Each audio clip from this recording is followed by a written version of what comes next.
জামিয়ার পক্ষ থেকে শুভেচ্ছা।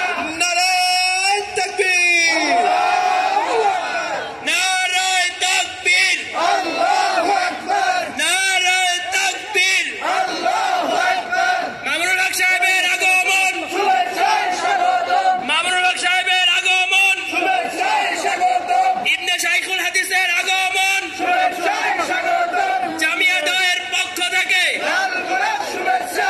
এলাকাবাসীর পক্ষ থেকে লাল গোলাপ শুভেচ্ছা। জামিয়া দয়ের পক্ষ থেকে লাল গোলাপ শুভেচ্ছা। এলাকাবাসীর পক্ষ থেকে লাল গোলাপ শুভেচ্ছা। নারায়ে তাকবীর, আল্লাহু আকবার, নারায়ে তাকবীর, আল্লাহু আকবার, নারায়ে তাকবীর, আল্লাহু আকবার। মামুনুল হক সাহেবের আগমন, শুভেচ্ছায় স্বাগতম। মামুনুল হক সাহেবের আগমন, শুভেচ্ছায় স্বাগতম। ইবনে শাইখুল হাদিসের আগমন, শুভেচ্ছায় স্বাগতম। মুতামিম সাহেবের পক্ষ থেকে লাল গোলাপ শুভেচ্ছা। রিয়াজুল করিম সাহেবের পক্ষ থেকে লাল গোলাপ শুভেচ্ছা। জামিয়া দয়ের পক্ষ থেকে লাল গোলাপ শুভেচ্ছা। এলাকাবাসীর পক্ষ থেকে লাল গোলাপ শুভেচ্ছা। নারায়ে তাকবীর, নারায়ে তাকবীর, আল্লাহু আকবার, নারায়ে তাকবীর, আল্লাহু আকবার। আল্লামা মামুনুল হক সাহেবের আগমন, শুভেচ্ছায় স্বাগতম। ইবনে শাইখুল হাদিসের আগমন, শুভেচ্ছায় স্বাগতম। জামিয়া দয়ের পক্ষ থেকে লাল গোলাপ শুভেচ্ছা। মজলিসে আমেলের পক্ষ থেকে লাল গোলাপ শুভেচ্ছা। এলাকাবাসীর পক্ষ থেকে লাল গোলাপ শুভেচ্ছা। সভাপতি সাহেবের পক্ষ থেকে লাল গোলাপ শুভেচ্ছা। উলামা ইকরামের পক্ষ থেকে লাল গোলাপ শুভেচ্ছা।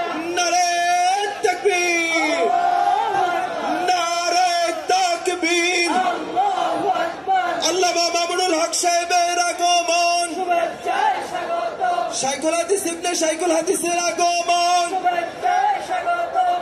এই গেটের মধ্যে আমরা আমাদের স্বেচ্ছাসেবক ভাইরা, ছাত্র ভাইরা, জামিয়া দয়ের পক্ষ থেকে মজলিসে আমেলের পক্ষ থেকে নারায়ে তাকবীর। ভাই স্টেজে কেউ আমরা মুসাফা করবো না, বসে যাই। সম্মানিত এলাকাবাসী, সম্মানিত এলাকাবাসী, আমরা সবাই বসে যাই। আমরা কোন আওয়াজ করব না, বসে যাই। একজন হরেছে নবী আসছেন, তার আদব রক্ষার্থে আমরা সবাই বসে যাই। আমাদের কার্যকরী পরিষদের পক্ষ থেকে সভাপতি সাহেব সহ অন্যান্য সদস্যবৃন্দ হযরতকে ফুলের শুভেচ্ছা জানাচ্ছেন। জি, আমরা বসে যাই। যে সমস্ত ছেলেরা পাগড়ি নেওয়ার কথা একটু নিয়ে আসো। হযরতের কাছ থেকে সবার পক্ষ থেকে একজন শুধু পাগড়ি নেবা। সম্মানিত এলাকাবাসী, আমরা জানি হযরতের অনেক ব্যস্ততা আছে, আমরা সময় নষ্ট করব না। আমাদের প্রায় 500 বাচ্চার পাগড়ি প্রদান করা হবে। আমরা হযরতের কাছ থেকে একজনের পাগড়ি পরায় নেব বরকত হিসাবে।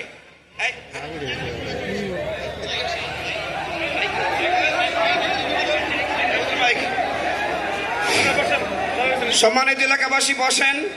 আলহামদুলিল্লাহ, আজকে এখানে হযরতের যাও, তাড়াতাড়ি যাও, একজন একজন হযরতের এখানে আসার আল্লাহ পাক মাধ্যম করে দিয়েছেন বাংলাদেশের সুলতানুল ওয়াইজিন আল্লামা খালেদ সাইফুল্লাহ আইয়ুবী দামাত বারাকাতুহুল আলিয়া।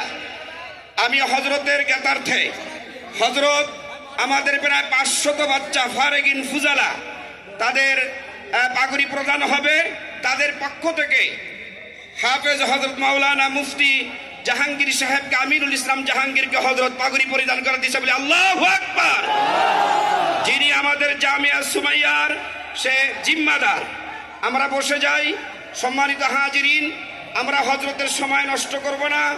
হযরতকে শুধুমাত্র জ্ঞাতার্থে এতটুকু বলতে চাই, হযরত এই মাদ্রাসার নিসবত হলো আমাদের দেওনা হযরত সহ, নানুপুরে হযরত সহ খালেদ সাইফুল আইয়ুবী দামাত বারাকাতুহুমের এটা খানকা। আলহামদুলিল্লাহ, নানুপুরে হযরত এবং আল্লামা সুলতান আহমদ কিজর সুলতান ওয়াইজিন আল্লামা খালেদ সাইফুল আইয়ুবী দামাত বারাকাতুহুমের খানকা। আল্লাহ পাক যে কত আমাদের হযরতকে এনেছেন, আমাদের জামিয়ার পক্ষ থেকে এলাকাবাসীর পক্ষ থেকে, কার্যকরী কমিটির পক্ষ থেকে, আমরা অত্র জামিয়ার পক্ষ থেকে হযরতের কাছে আমরা বিনীতভাবে একটা আবদার করতেছি, হযরত আমাদের জামিয়াতুল ওলিজার মুরব্বী হিসাবে থাকবেন ইনশাআল্লাহ। আমাদের জামিয়ার মুরব্বী হিসাবে আমরা হযরতকে চাই এবং আমাদের দাবি হলো হযরতের কাছে, হযরত আল্লাহ পাক যেহেতু আপনাকে এনেছেন, আমরা শাইখুল হাদিস রাহমাতুল্লাহি আলাইহির পরিবারের সাথে আমাদের জামিয়াতুল ওলিজার নিসবত আমরা কায়েম করতে চাই। এই জন্য হযরতের কাছে দাবি আবদার হলো যে বছরে কমপক্ষে হলেও 2টা সবক আমাদের বাচ্চাদেরকে পড়াবেন। দরসে হাদিসে বুখারী শরীফে হযরতের কাছে আবেদন যেন হযরত আমাদের এই মাদ্রাসায় বছরে কমপক্ষে হলেও আমাদের বাচ্চাদেরকে 2টা সবক পড়ান। হযরতের কাছে আমাদের বিনীত আরজ থাকবো। আমি সময় নষ্ট করতে চাই না, হযরত এসেছেন, আমাদের এর চাইতে বড় আবেগ, এর চাইতে আমাদের আনন্দের আর আজকে কোনো বিষয় নাই। শুধু এতটুকু বলতে চাই, হযরত আল্লাহ পাক আপনাকে এনেছেন, আপনার মর্জি মুআফিক আপনি আমাদেরকে নসিহা করবেন, আমাদের এই প্রতিষ্ঠানের জন্য, এলাকাবাসীর জন্য, পুরা দোস্ত আহবাবদের জন্য হযরত দোয়া করবেন। এই পর্যায়ে আপনাদের সামনে মূল্যবান বয়ান পেশ করবেন আমাদের বাংলাদেশের গর্ব তথা মুসলিম জাহানের গর্ব, আমাদের মুসলিম জাহানের গর্ব বীর হযরতুল আল্লাম শাইখুল হাদিস আল্লামা মামুনুল হক দামাত বারাকাতুহুল আলিয়া। নারে তাকবীর, নারে তাকবীর। হযরত আমাদের সামনে এখন মূল্যবান নসিহা পেশ করবেন। আসসালামু আলাইকুম ওয়া রাহমাতুল্লাহ। আলহামদুলিল্লাহি ওয়া কাফা ওয়া সালামুন আলা ইবাদিহিল্লাযীনা ইসতাফা। أما بعد فأعوذ بالله من الشيطان الرجيم. بسم الله الرحمن الرحيم. الذين إن مكناهم في الأرض أقاموا الصلاة وآتوا الزكاة وأمروا بالمعروف ونهوا عن المنكر ولله عاقبة الأمور. بارك الله لنا ولكم في القرآن العظيم ونفعنا وإياكم بالآيات والذكر الحكيم. اللهم صل على محمد وعلى آل محمد كما صليت على إبراهيم وعلى آل إبراهيم إنك حميد مجيد. محترم حضرات علماء کرام, সম্মানিত শ্রদ্ধাভাজন আমার বয়োজ্যেষ্ঠ মুরব্বী সাহেবান, সমবেত ইসলাম প্রিয়, কোরআন প্রেমিক, নবী প্রেমিক, তাওহীদি মুসলমান ভাই ও বন্ধুগণ, আমি আপনাদের সম্মুখে উপস্থিত হয়েছি শুধু আপনাদের সাথে আজকের এই মোবারক মাহফিলে শরীক হওয়ার জন্য, অংশগ্রহণ করার জন্য। এটি আমাদের একটি দ্বীনি ইদারা, একটি দ্বীনি শিক্ষা প্রতিষ্ঠান। শুধু শিক্ষা প্রতিষ্ঠান তাই নয়, এই প্রতিষ্ঠানটি বিভিন্নমুখী দ্বীনি খিদমাত, দ্বীনের সেবা, মানুষের জন্য বিভিন্ন রকমের ধর্মীয় দ্বীনি কার্যক্রম পরিচালনা করে থাকে। তার মধ্যে অন্যতম একটা কাজ হলো পয়গম্বরী সিলসিলার একটা কাজ। যেমনটা ঘোষক, যিনি পরিচালক, বলতেছিলেন যে এখানে মানুষের তাজকিয়া, মানুষের আত্মার পরিশুদ্ধির মেহনতও এখান থেকে পরিচালিত হয়। আম্বিয়া ইকরাম আলাইহিমুস সালাতু ওয়াস সালাম দুনিয়াতে যে মাকসাদে এসেছিলেন, যে উদ্দেশ্যে নবীগণ এসেছিলেন, তার মূল লক্ষ্য, মূল উদ্দেশ্য ছিল যে মানুষকে আল্লাহর সঙ্গে সম্পৃক্ত করে দেয়া। মানুষকে আল্লাহ সৃষ্টি করে দুনিয়াতে পাঠিয়েছেন এবং আল্লাহ মানুষকে বলে দিয়েছেন যে দুনিয়াতে যাও, দুনিয়াতে আমি তোমাদেরকে স্বাধীনতা দিয়ে দিলাম, তোমরা আমাকে মনে রাখতেও পারো, ভুলেও যেতে পারো, এরকম একটা পরিবেশ, এরকম একটা স্বাধীনতা তোমরা লাভ করবা দুনিয়াতে।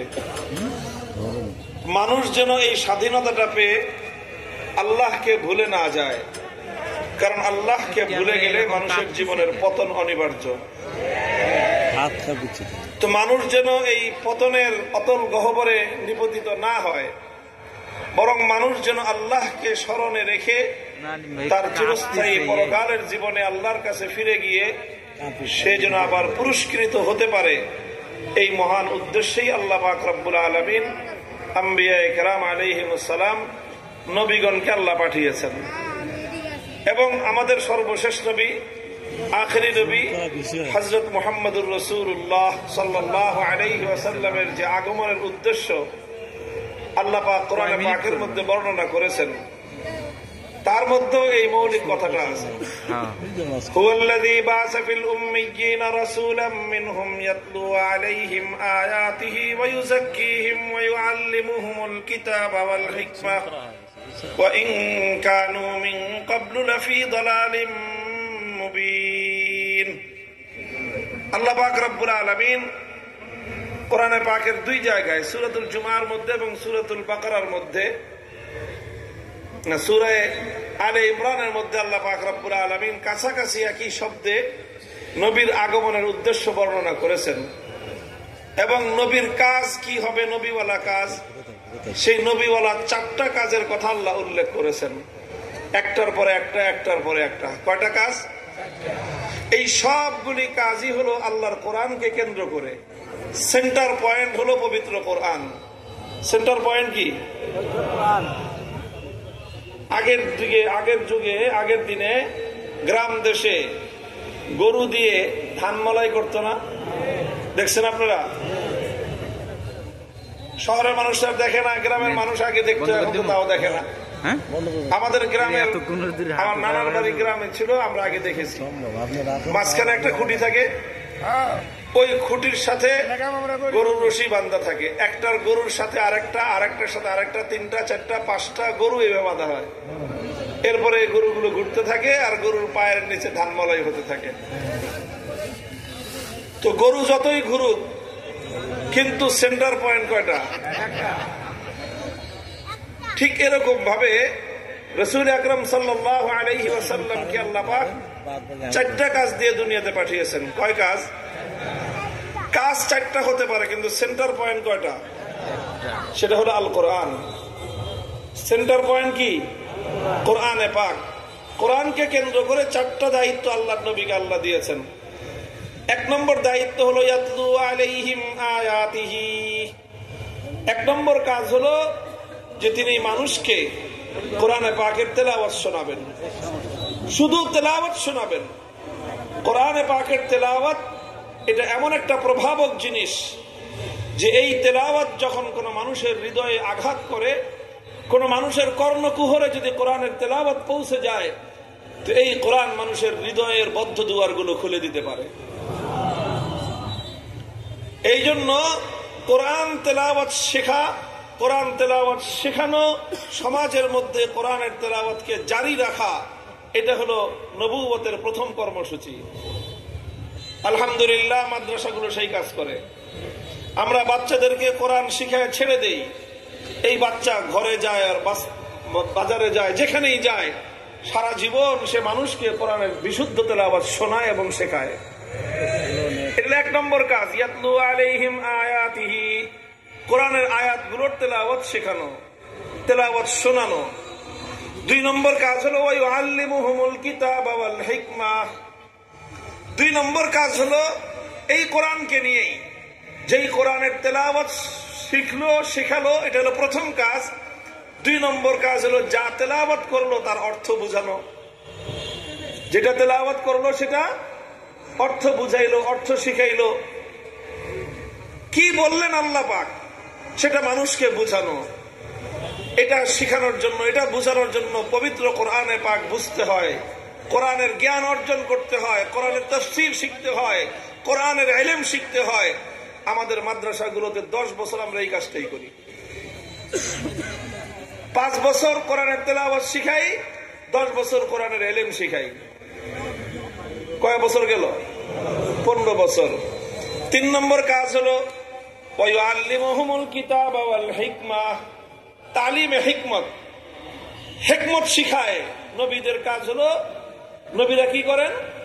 হিকমত শেখান, কোরআনের তেলাওয়াত করেন, কোরআনের তালিম দেন। আর 3 নম্বর হলো কোরআনের হিকমত শেখান। কোরআনের হিকমতটা কি জিনিস? তাফসীরে মাআরিফুল কোরআন খুলে দেখবেন, মুফতি শফি রহমতুল্লাহ আলাইহি হিকমতের অর্থ এখানে বলেছেন যে নবীরা শুধুমাত্র তেলাওয়াত করে আর অর্থ তাফসীর করে শোনায় দিয়ে দায়িত্ব শেষ করেন না, যে এই আয়াতের এই মর্ম শিখায় দিলাম, শোনায় দিলাম, এবার বাড়িতে গিয়ে তুমি আমল করো। এইভাবে কোন নবী, শুধুমাত্র আমাদের নবী শুধু কোরআনকে তেলাওয়াত করে আর কোরআনের তালিম দিয়ে, থিওরিটিক্যাল শিক্ষা দিয়ে কোন ছাত্রকে তিনি বিদায় করতেন না। বরং নবীর 3 নম্বর কাজ ছিল কোরআনকে তিনি যেভাবে শিখিয়েছেন সেভাবে আমল করে দেখায় দিতেন যে এইভাবে আমল করতে হয়। প্র্যাকটিক্যাল শিক্ষা যেটাকে আমরা বলি, এটা স্কুল কলেজের ছাত্ররা ভালো বুঝবে, বিশেষ করে যারা নাকি সায়েন্স ব্যাকগ্রাউন্ডের ছাত্র যারা আছে তারা খুব ভালো করে বুঝবে। সায়েন্সের যে সাবজেক্টগুলো আছে, বৈজ্ঞানিক যে সকল সূত্রগুলো নিয়ে পড়াশোনা করা হয়, এগুলো শুধুমাত্র থিওরিটিক্যাল পড়লে একজন শিক্ষার্থী কখনোই ভালো সায়েন্সের ছাত্র হতে পারবে না। একজন ডাক্তার শুধুমাত্র বই পড়ে ডাক্তার হতে পারে না। মেডিকেল কলেজগুলোতে শিক্ষার্থীদেরকে যেমন কিছু বই পুস্তক পড়ানো হয়, পাশাপাশি তাদের জন্য প্র্যাকটিক্যাল রুম থাকে, তাদের জন্য আলাদা এরকম মানব শরীরের প্রত্যেকটা অঙ্গ প্রত্যঙ্গের আলাদা মডেল থাকে। সেই মডেলগুলোকে সামনে রেখে ডাক্তাররা ছাত্রদেরকে হাতে কলমে শিখায়, এইভাবে অপারেশন করতে হয়, এইভাবে কাটতে হয়, এইভাবে সেলাই দিতে হয়, সবকিছু হাতে কলমে শেখায়। তো আল্লাহর দ্বীন ঠিক এরকম, শুধুমাত্র পড়ায়া দিলেই হয় না, বলে দিলেই হয় না, পড়ায়া দেওয়ার পরে, বলে দেওয়ার পরে সেটার আবার প্র্যাকটিক্যাল করে দেখাইতে হয়। নবীদের 3 নম্বর কাজ হলো যেই কোরআনের তেলাওয়াত করলো, 2 নম্বরে যেই কোরআনের তালিম শিখাইলো, 3 নম্বরে সেই কোরআনকে প্র্যাকটিক্যাল করে দেখাইয়া দেন। কয় কাজ গেল? কয় কাজ গেল? কোরআনে পাকের তেলাওয়াত হলো আকিমুস সালাত, আল্লাহর নবী বললেন যে সালাত কায়েম করতে হবে। তেলাওয়াত হলো সালাতের অর্থ বুঝাইলেন যে সালাতের অর্থ কি। এখানে সালাত এখানে অর্থ রহমত নয়, সালাত এখানে অর্থ দোয়া নয়, বরং সালাত এখানে অর্থ হলো নামাজ পড়া। শুধু বলে দিয়ে শেষ করেন নাই, 3 নম্বর দায়িত্ব তিনি পালন করেছেন, বলছেন সল্লু কামা রাআইতুমুনি উসাল্লি। আল্লাহর নবী নিজে প্র্যাকটিক্যাল নামাজ পড়েছেন, মিম্বারের উপর দাঁড়িয়ে আল্লাহর নবী নামাজ পড়েছেন এবং সাহাবায়ে কেরামকে বললেন শুধু শুনে শুনে নামাজ পড়বা না, বরং আমাকে যেভাবে তোমরা প্র্যাকটিক্যালি নামাজ আদায় করতে দেখলা তোমরা ঠিক এইভাবেই নামাজ পড়বা। এটা হলো তালিমে হিকমত। কয়টা গেল? কয়টা গেল? 3টা। 4 নম্বর কাজ হলো ওয়ায়ুযাক্কিহিম, তাজকিয়া। তাজকিয়ার অর্থ হলো যেই কোরআনের তেলাওয়াত হয়েছে, যেই কোরআনের অর্থ বুঝেছে, যেই কোরআনকে প্র্যাকটিক্যাল কাজের মাধ্যমে বাস্তবায়ন করেছে, তাজকিয়ার অর্থ হলো সেই কোরআনকে শুধুমাত্র 1টা-2টা কাজের মাধ্যমে বাস্তবায়ন করলে দায়িত্ব ক্ষান্ত হবে না, বরং একটা মানুষের চরিত্র এবং আখলাকের মধ্যে সেই কোরআনকে বাস্তবায়ন করতে হবে। তোমার চরিত্র হতে হবে কোরআন, তোমার কথা হতে হবে কোরআন।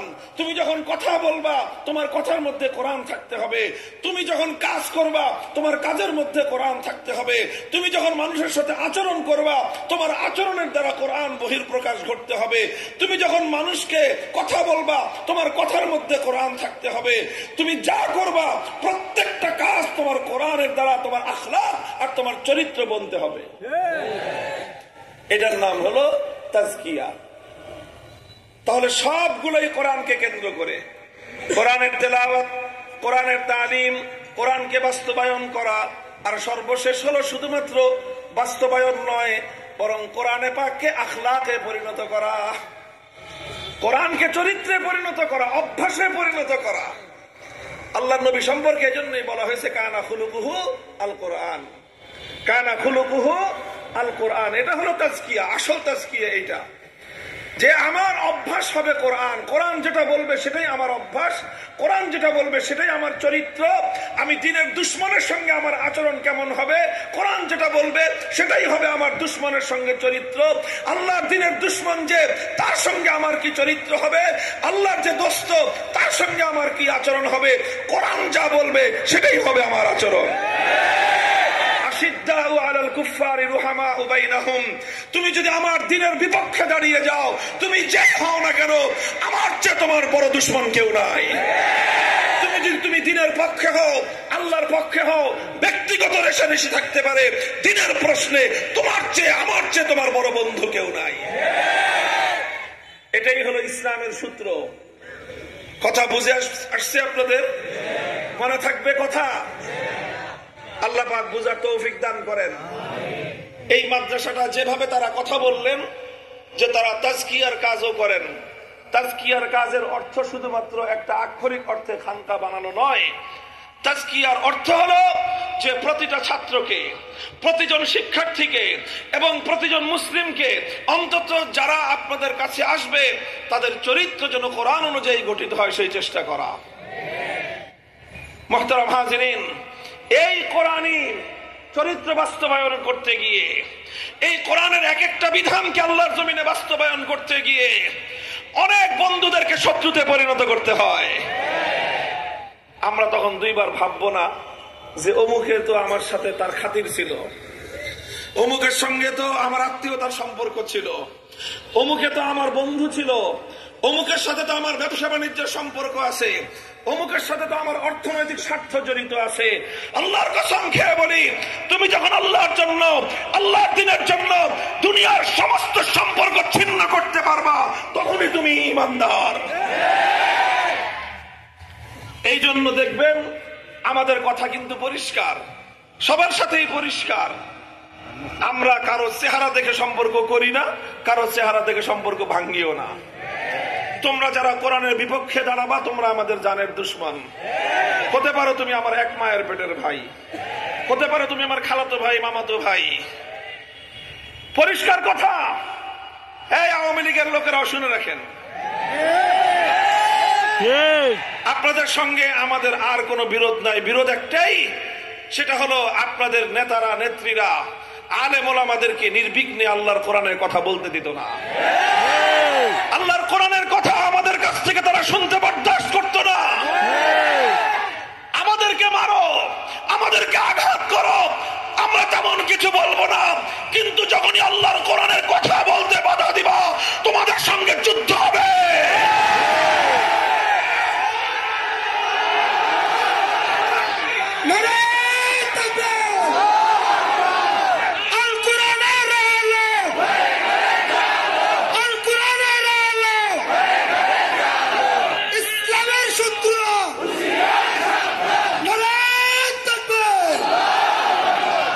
দুঃসময় কাটলে আবারও হয়তো তোমরা ফিরে আসবা জানি, তবে এই চরিত্রটা সংশোধন করে আইসো। খবরদার, ওলামায়ে কেরামের সঙ্গে আলেমরা যেই কথাটা বলবেন, তোমার শুধু একটাই যাচাই করার আছে, অধিকার আছে, সেটা হুজুররা যেটা বলতেছে সেটা কোরআন হাদিস অনুযায়ী ঠিক আছে কিনা। বাস, সেটা তোমার নেতার কথার বিরুদ্ধে গেল কি গেল না, সেটা তোমার দলের বিপক্ষে গেল কি গেল না, সেটা তোমার নেত্রীর কথার বাইরে গেল না, ভিতরে থাকলো, অত হিসাব করার টাইম আমাদের নাই। হ্যাঁ, যদি আমার কথা, যার কথাই ইসলামের আলোকে যদি ভুল হয়, ভুল থাকতেই পারে, এবং আলহামদুলিল্লাহ আমরা আলেম হিসেবে যদি কেউ ভুল করি, একজন ভুল করলে 100 জন আছে ভুল ধরার। কথা বলেন ঠিক না বেঠিক? একটা মাদ্রাসায় গিয়ে রমজান মাসে তারাবি পড়ায়েন তো দেখি, যত বড় হাফেজ হোক, মাদ্রাসায় গিয়ে তারাবি পড়াইতে গেলে তখন তার একটু হিসাব কিতাব করতে হয়, যেটা একটা কওমি মাদ্রাসা। এখানে আমি একটা 30 পাড়ার একটা ভুল পড়ে যাব, মাদ্রাসার হেফজখানার হুজুর আছে 5 জন, ছাত্র হাফেজ আছে 35 জন, 40 জন মিলে খাবলায় ধরবে। কথা বলেন ঠিক না বেঠিক? তো তারাবির মধ্যে একটা ভুল রেখে যাওয়ার উপায় নাই। আর আমরা যদি দিন সম্পর্কে, ইসলাম সম্পর্কে একটা কথা ভুল বলি, এই হুজুরা ছেড়ে দিবে আমারে? আরে ভাই, ইলিয়াস রহমতুল্লাহ আলাইহির নাতি সাত সাপড়েই তো ছাড়ি নাই আমরা। কি বুঝেন? আরে আমার যত বড় পরিচয়, আমি তো শাইখুল হাদিসের ছেলে, হযরত মাওলানা সাদ কানলভি, তিনি তো হযরত জি ইউসুফ রহমতুল্লাহ আলাইহির ছেলে, হযরত জি ইউসুফ রহমতুল্লাহ আলাইহি তো হযরত ইলিয়াস রহমতুল্লাহ আলাইহির ছেলে, আমাদের চোখের মণি, আমাদের মাথার মুকুট তারা। তাদের সন্তান যখন ভুল করছে ছেড়ে দিছি আমরা? আমরা তাকেও ছাড়ি নাই, আমি ভুল করলে আমাকে কেউ ছাড়বে না। কাজে এটা মনে করার কোনো কারণ নাই যে হুজুররা ভুলভাল বলে দিয়ে যায়। কোন হুজুর একটা ভুল বলে হুজুরদের কাছ থেকে পার পাওয়ার সুযোগ নাই। যারাই ভুল বলেছে যুগে যুগে তাদের প্রত্যেকটা ভুল নিয়ে আলেম ওলামারা তাদের ভুল শুধরে দেওয়ার ব্যবস্থা করেছেন। ওলামাদের ভুল শুধরানোর জন্য থমকা আওয়ামী লীগের দরকার নাই। ফাজিল জানি কথাকার। ওলামায়ে কেরাম, আমি বলি নাই যে আলেমরা ভুলের ঊর্ধ্বে, বলছি ভুলের ঊর্ধ্বে একমাত্র নবীগণ, ভুলের ঊর্ধ্বে একমাত্র তাদের কোনো ভুল হয় না। আলেম হিসেবে, মানুষ হিসেবে আমারও ভুল হতে পারে, কিন্তু আমি একা যদি ভুল করি, শত নয় হাজার হাজার আলেমরা আছেন ভুল ধরা দেওয়ার জন্য। 1400 বছরের ইতিহাসে কথাই বলে, যে কোনো আলেম যত বড় আলেম হন, তার যদি একটা ভুল হয়ে থাকে, তার সময়কার সমস্ত আলেমরা তার সেই ভুলকে তারা ভালো করে পাকড়াও করেছেন। কথা বলতেছিলাম, সুতরাং এই কথাটা এই জন্য বলতেছি যে কেউ মনে করতে পারে যে আওয়ামী লীগের সঙ্গে বুঝে আমাদের সম্পত্তি নিয়ে গন্ডগোল, ক্ষমতার দ্বন্দ্ব না। তাদের সাথে আমাদের ক্ষমতার কোনো দ্বন্দ্ব নয়, সম্পত্তি নিয়ে গন্ডগোল নয়। গন্ডগোল একটা জায়গায়, সেটা হলো আমরা যখন আল্লাহর কোরআনের কথা, নবীর হাদিসের কথা, হোক সেটা সমাজ সংক্রান্ত, হোক সেটা পারিবারিক জীবন সংক্রান্ত, হোক সেটা রাষ্ট্র সংক্রান্ত, হোক সেটা আইন আদালত সংক্রান্ত, হোক সেটা রাষ্ট্র এবং রাজনীতি সংক্রান্ত, ভুল যেখানেই দেখবো আল্লাহর কোরআনের কথা নির্বিঘ্নে আমরা সেখানেই বলবো। আমাদের ভুল যদি আমরাও ভুল করতে পারি, আমাদের ভুল ধরার জন্য এক হুজুর ভুল করলে লক্ষ হুজুর জিন্দা আছে ভুল ধরার জন্য। তোমাদের ভুল ধরতে হবে না। আর যদি হুজুর আমরা ভুল ধরতে চাই, তাহলে 14 বছর আগে কোরআন হাদিস পড়ে আসো, আমাদের কোনো আপত্তি নাই। তোমার বাবা আওয়ামী লীগ করে না, বিএনপি করে, আমরা কোনোদিন পরিচয় জানবো না, জানবো তুমি কোরআন হাদিসের ইলম অর্জন করেছো কিনা। তুমি আমার ভুল ধরবা। আমি 30 বছর ধরে বুখারী শরীফ স্টাডি করি না করাই, 12 বছর নিজে পড়াশোনা করেছি, আর এরপর আজকে 30 বছর হয়েছে। 1995 সাল থেকে 2024 সাল, কত বছর? 30 বছর হয়েছে। আল্লাহ পাক রব্বুল আলামিন হাদিসের খেদমত করার তৌফিক দিয়েছেন। তো 30 বছর আমি বুখারী শরীফ পড়াই, আর তুমি পেশাব করে পানি নাও না, তুমি এসে আমার হাদিসের ভুল ধরবা?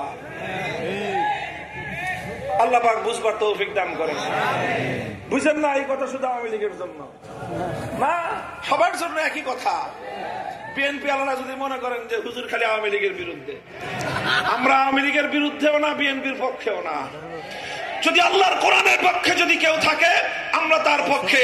কোরআনের বিপক্ষে, ওলামায়ে কেরামের বিরুদ্ধে, মাদ্রাসার বিরুদ্ধে যারা যাবে, আমরা তাদের সঙ্গে লড়াই করি।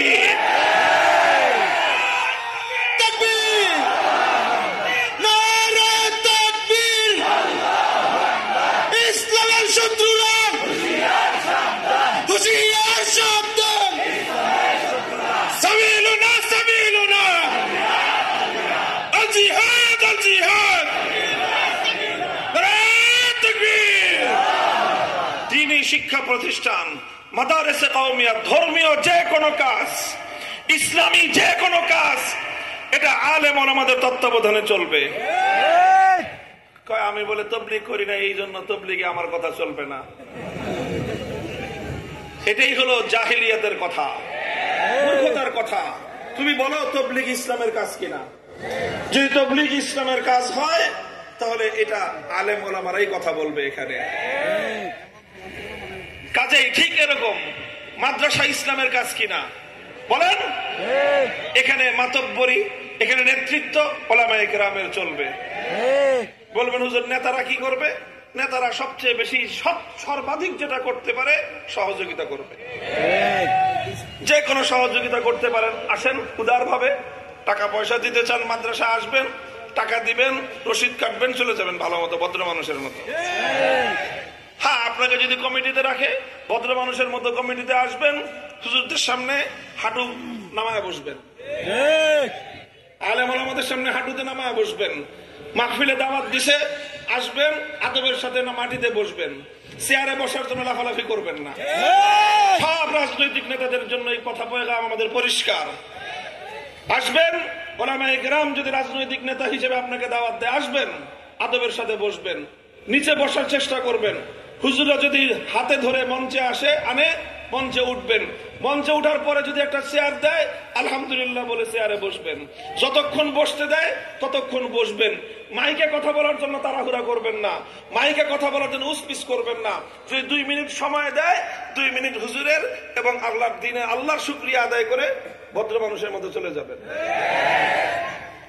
এগুলো উলামায়ে কেরামকেও বলতেছি, এগুলো শুধু জনগণকে না, আলেমদেরকেও বলতেছি। ঠিক এইভাবে ইসলামের প্রত্যেকটা অঙ্গনকে উলামায়ে কেরামের নেতৃত্বে পরিচালনা করতে হবে।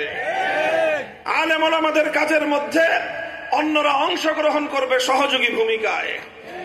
আমরা মেডিকেল কলেজে গিয়ে কোন হুজুর কোনদিন বলছে যে মেডিকেল কলেজ এইভাবে চলবে? কোন ইঞ্জিনিয়ারিং ইউনিভার্সিটিতে গিয়ে কোন আলেম কোনদিন বলছে যে ইঞ্জিনিয়াররা পারবে না, আমরা ইঞ্জিনিয়ারিং কলেজ চালাই? আরে ভাই, স্কুলেই তো আমরা গিয়ে বলি না যে স্কুল তোমরা না আমরা চালাবো, তো মাদ্রাসায় তোমরা কেন এইভাবে কথা বলতে আসো? এই জন্য ধর্মীয় কাজ, দ্বীনি কাজ, সেটা দাওয়াত এবং তাবলীগের কাজ হোক, সেটা তালিমের কাজ হোক, সেটা মাদ্রাসার কাজ হোক, সেটা মসজিদের কাজ হোক, এই প্রত্যেকটা কাজে সম্পূর্ণরূপে নিরঙ্কুশ নেতৃত্ব হক্কানি আলেমদের হাতে থাকতে হবে। যারা আলেমদের পক্ষে থাকবে, সহযোগিতা করবে, সহযোগীর ভূমিকায় থাকবে, আল্লাহর কাছ থেকে তারা বিনিময় পাবে। আর যারা এখানে এসে আলেমদের সাথে কোন ধরনের অসৌজন্যমূলক আচরণ করবে, তারা মাদ্রাসায় এসে সওয়াব কামাতে পারবে না, তারা মাদ্রাসায় এসে বেয়াদবি করে বেয়াদবির গুনাহ নিয়ে ঘরে ফিরবে।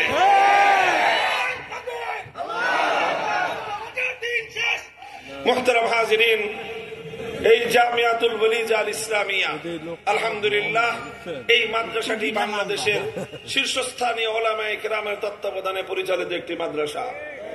এই মাদ্রাসার ব্যাপারে যদি কারো কোনো অভিযোগ থাকে, আমাদের মুরব্বীরা রয়েছেন, তাদের কাছে যে কোনো অভিযোগ আপনারা করতে পারেন। আমাদের বোর্ড আছে, বিফাকুল মাদারিসিল আরাবিয়া, আমাদের রাষ্ট্র স্বীকৃত বোর্ড আছে আল হাইয়াতুল উলিয়া, সেখানে বাংলাদেশের সকল শীর্ষ আলেমদের তত্ত্বাবধানে সেটা পরিচালিত হয়। মাদ্রাসাগুলোর যে কোনো চুলচেরা ভুল ত্রুটি তাদের কাছে জবাবদিহিতা করতে মাদ্রাসাওয়ালারা বাধ্য। কাজেই আমরা চাই যে মাদ্রাসাগুলোকে আপনারা সকলে সহযোগিতা করে সুন্দরভাবে পরিচালিত করবেন। কথা বলেন ঠিক না বেঠিক? মাদ্রাসা হক্কানি উলামায়ে কেরামের নেতৃত্বে চলবে। মাদ্রাসা কর্তৃপক্ষ যদি কোনো ভুল করে, তাহলে তাদের সেই ভুলগুলো শুধরে দেওয়ার জন্য মুরব্বীরা আছেন। কথা বলেন ঠিক না বেঠিক? ইনশাআল্লাহ এইভাবে 4 কাজ পয়গম্বর আলাইহিস সালাম করতেন। নবীদের উত্তরাধিকার হিসেবে আলেমরা এই 4 কাজ করবে। সাধারণ মানুষ আলেমদের কাছ থেকে সার্ভিস গুলো নেবেন, তাদের সহযোগিতা করবেন। রাজি আছেন তো ইনশাআল্লাহ? এভাবে যদি আমরা চলতে পারি, ইনশাআল্লাহ সেই দিন বেশি দূরে নয়, আমার দেশটা পরিপূর্ণ ইসলামের দেশে পরিণত হবে। এই জন্যই আমরা বলি আগামীর বাংলাদেশ হবে ইসলামের বাংলাদেশ। কথা বলেন ঠিক না বেঠিক? আগামীর বাংলাদেশ ইসলামের বাংলাদেশ। ইনশাআল্লাহ আলামত দেখা যেতেছে। সূর্য ওঠার আগে যেরকম প্রতিদিন সুবহে সাদেক উদিত হয়, সুবহে সাদেক উঠলে দুনিয়ার মানুষকে বলতে হয় না যে একটু পরে সূর্য উঠবে। দুনিয়ার প্রত্যেকটা মানুষ বুঝে নেয় যে সুবহে সাদেকের সোয়া ঘন্টা পরেই সূর্যের উদয় ঘটবে। সারা পৃথিবী আলোকিত হয়ে যায় সূর্য উঠার আগেই। বাংলার মাটি ইসলামী বিপ্লবের জন্য এখন উর্বর। যদি কেউ দেখতে না পারেন, চশমা লাগান। আপনি চশমা লাগান বা না লাগান, আপনারা দেখতে পারেন বা না পারেন, ইনশাআল্লাহ এদেশের মাটিতে ইসলামের বিপ্লব রুখে দেওয়ার সাধ্য কারো হবে না।